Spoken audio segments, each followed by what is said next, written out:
Number 5, social butterfly gone missing. Ever look at your phone, see a text from a friend asking to hang out, and feel an invisible wall slam down inside you? You want to go.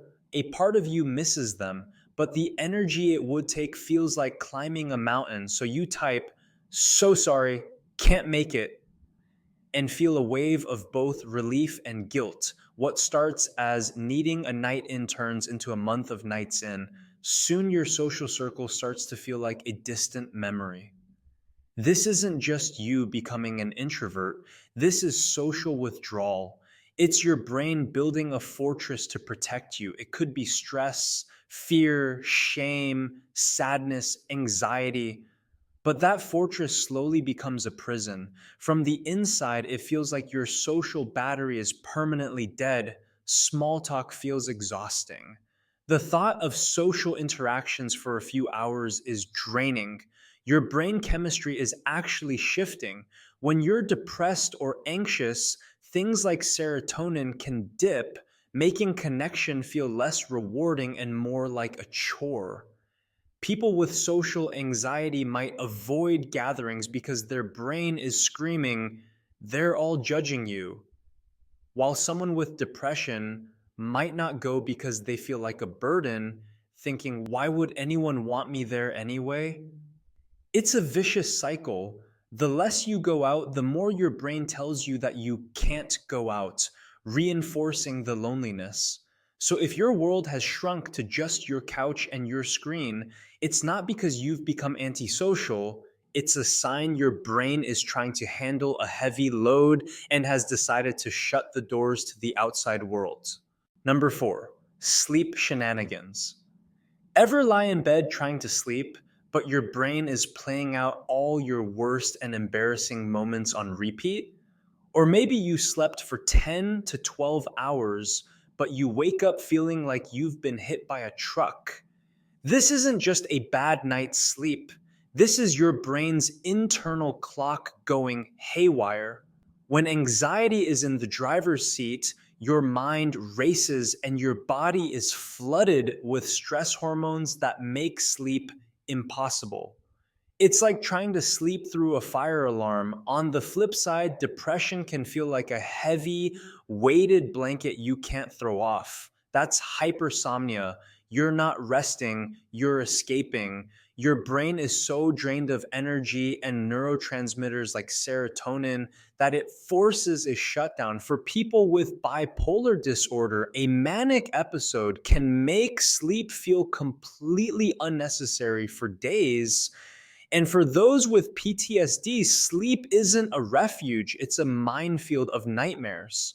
So whether you're staring at the ceiling or lost in a fog of oversleeping, it's not just a bad habit, it's your brain sending a clear SOS signal. Number 3, the appetite roller coaster. Your relationship with food becomes unpredictable and extreme. You find yourself binging on snacks, not out of hunger, but for comfort and relief. Your favorite meal can be placed in front of you, but it's not enticing, and it might even taste like cardboard. This isn't about willpower or a sudden change in taste. This is your brain trying to use food to fix its emotional state. When you're feeling down or numb, your brain can lose its ability to register pleasure, which is why food tastes bland and unappealing. This is common in depression, where the body's entire system slows down, including hunger cues. When you're overwhelmed with anxiety, your brain mistakes that emotional discomfort for hunger. So you self medicate through sugary, high fat foods, which gives you a quick dopamine hit. But when you're deep in depression, the brain's pleasure circuits can go dark.